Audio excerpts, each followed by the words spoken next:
بسم اللہ الرحمن الرحیم۔ السلام علیکم ورحمۃ اللہ وبرکاتہ۔ الحمد للہ وکفی وسلام علی عباده الذین اصطفی، اما بعد۔ حاضرین و ناظرین، یہ درس نمبر 822 ہے اور آج سورہ توبہ کی 3 آیتوں کی تلاوت اور تشریح کی جائے گی۔ آیت نمبر 108، 109 اور 110۔ چلیے سب سے پہلے ان 3 آیتوں کی ہم تلاوت کرتے ہیں، لفظی ترجمے اور ترجمے کے بعد تشریح کرتے ہیں۔ اعوذ باللہ من الشیطان الرجیم، بسم اللہ الرحمن الرحیم۔ لا تقم فیہ ابدا، لمسجد اسس علی التقوى من اول یوم احق ان تقوم فیہ رجال یحبون ان یتطہروا واللہ یحب المطہرین۔ أفمن أسس بنيانه على تقوى من الله ورضوان خير أم من أسس بنيانه على شفا جرف هار فانهار به في نار جهنم والله لا يهدي القوم الظالمين۔ لا يزال بنيانهم الذي بنوا ريبة في قلوبهم إلا أن تقطع قلوبهم واللہ علیم حکیم، صدق اللہ العظیم۔ لفظی ترجمہ یوں ہے، لا تقم، آپ نہ کھڑے ہوں، فیہ، اس مسجد ضرار میں، ابداً، کبھی بھی، لمسجد، البتہ وہ مسجد، اسسا، جس کی بنیاد رکھی گئی ہے، علی التقوی، تقوی پر، من اول یوم، پہلے ہی دن سے، احق، زیادہ حقدار ہے، ان تقوم، کہ آپ کھڑے ہوں، فیہ، اس میں، رجال، ایسے لوگ ہیں، یحبون، جو پسند کرتے ہیں، ان یتطہروا، اس بات کو کہ وہ پاک ہوں، واللہ، اور اللہ، یحب، پسند کرتا ہے، المطہرین، پاک رہنے والوں۔ افمن، پھر وہ شخص جس نے، اسسا، بنیاد رکھی، بنیانہ، اپنی عمارت کی، علی تقوی من اللہ، اللہ کے تقوی پر، ورضوان، اور رضا مندی پر، خیر، وہ بہتر ہے، ام، یا، من، وہ شخص کے جس نے، اسس، بنیاد رکھی، بنیانہ، اپنی عمارت کی، علی شفا، کنارے پر، جرفن، کھوکھلے، ہارن، گرنے والے کے، فنہارا، چنانچہ وہ گڑھا، لے ہی گرا، بھی، اس شخص کو، فی نار جہنم، جہنم کی آگ میں، واللہ، اور اللہ، لا یہدی، ہدایت نہیں دیتا، القوم الظالمین، ظالم قوم کو۔ لا یزالو، ہمیشہ رہے گی، بنیانہم، ان کی عمارت، الذی، وہ جو، بنو، انہوں نے بنائی تھی، ریبتن، شک ڈالنے والی، فی قلوبہم، ان کے دلوں میں، الا، مگر، ان تقطع، یہ کہ پاش پاش ہو جائیں، قلوبہم، ان کے دل، واللہ، اور اللہ، علیم، خوب جاننے والا، حکیم، خوب حکمت والا ہے۔ ترجمہ یوں ہے، تم اس مسجد میں کبھی جا کر کھڑے بھی نہ ہونا، البتہ وہ مسجد جس کی بنیاد پہلے دن سے تقوی پر رکھی گئی ہے، اس قابل ہے کہ اس میں جایا اور نماز پڑھایا کرو۔ اس میں ایسے لوگ ہیں جو پاک رہنے کو پسند کرتے ہیں، اور اللہ پاک رہنے والوں ہی کو پسند کرتا ہے۔ بھلا جس شخص نے اپنی عمارت کی بنیاد جو پاک رہنے کو بھلا وہ شخص جس نے اپنی عمارت کی بنیاد اللہ کے خوف اور اس کی رضا مندی پر رکھی، وہ اچھا ہے، یا وہ جس نے اپنی عمارت کی بنیاد گر جانے والی کھائی کے کنارے پر رکھی کہ وہ اس کو دوزخ کی آگ میں لے گری، اور اللہ ظالم لوگوں کو ہدایت نہیں دیتا۔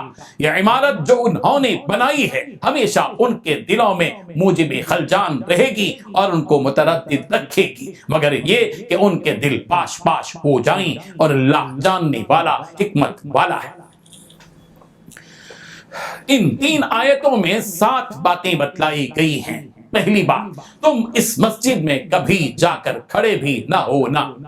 دوسری بات، البتہ وہ مسجد جس کی بنیاد پہلے دن سے ہی تقوی پر رکھی گئی ہے، اس قابل ہے کہ اس میں جایا کرو۔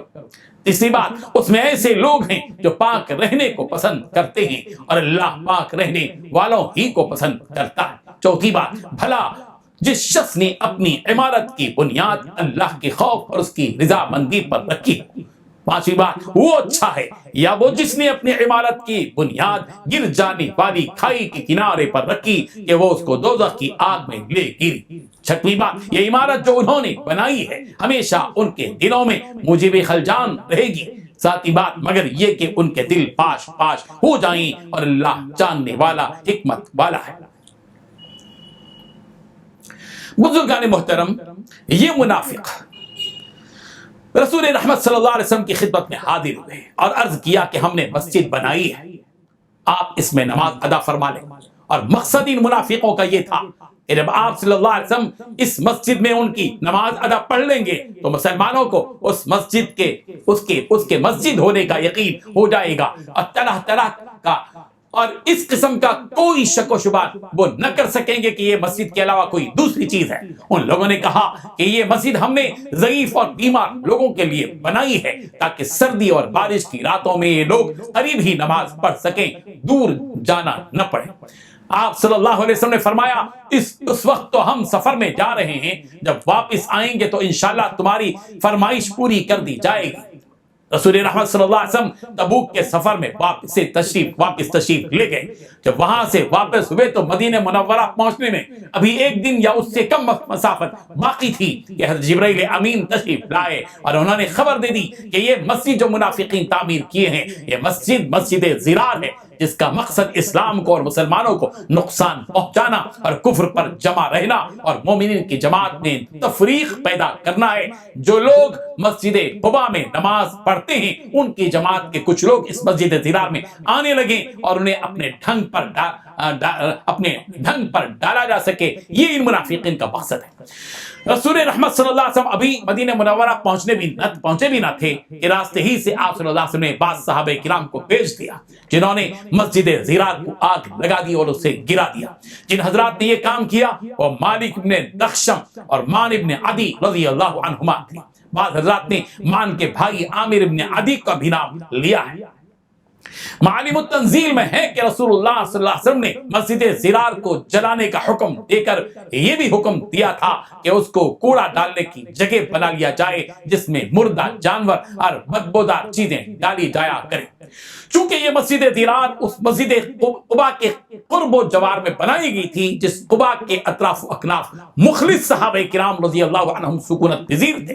اللہ تعالیٰ نے ان صحابہ کرام رضی اللہ عنہم کی پاکیزگی و طہارت کی تعریف فرمائی کہ فیہ رجال یحبون ان یتطہروا واللہ یحب المطہرین۔ اس میں ایسے لوگ ہیں مسجد قباء میں جو یہ پسند کرتے ہیں کہ خوب پاکی حاصل کریں، اور اللہ تعالیٰ بہت پاکی حاصل کرنے والوں کو دوست رکھتا ہے۔ ابو ایوب، حضرت جابر، انس رضی اللہ عنہم فرماتے ہیں کہ جب یہ آیت نازل ہوئی تو رسول رحمت صلی اللہ علیہ وسلم نے ارشاد فرمایا کہ اے انصار کی جماعت، بے شک اللہ نے پاکی اختیار کرنے کے بارے میں تمہاری تعریف فرمائی ہے، تو بتاؤ تمہاری کیا پاکیزگی ہے؟ انہوں نے عرض کیا کہ ہم نماز کے لیے وضو کرتے ہیں اور جنابت ہو جائے تو غسل کرتے ہیں اور پانی سے استنجا کرتے ہیں۔ رسول رحمت صلی اللہ علیہ وسلم نے فرمایا یہی بات ہے، لہذا تم اس کے پابند رہو۔ حافظ ابن کثیر رحمۃ اللہ علیہ فرماتے ہیں کہ انصار نے فرمایا ہم پہلے پتھروں سے استنجا کرتے ہیں پھر پانی سے دھوتے ہیں۔ عام طور پر اہل عرب پتھروں سے استنجا پر اکتفا کرتے تھے۔ قباء کے اطراف و اکناف رہنے والے صحابہ کرام رضی اللہ عنہم نے پتھروں سے استنجا کرنے کے بعد پانی استعمال کرنے کا طریقہ بھی اختیار کیا، جس کی تعریف اللہ تعالیٰ نے اس آیت میں فرمائی۔ اللہ تبارک و تعالی ہم سب کو ان حقیقتوں کو سمجھنے کی توفیق عطا فرمائے۔ وآخر دعوانا ان الحمد للہ رب العالمین۔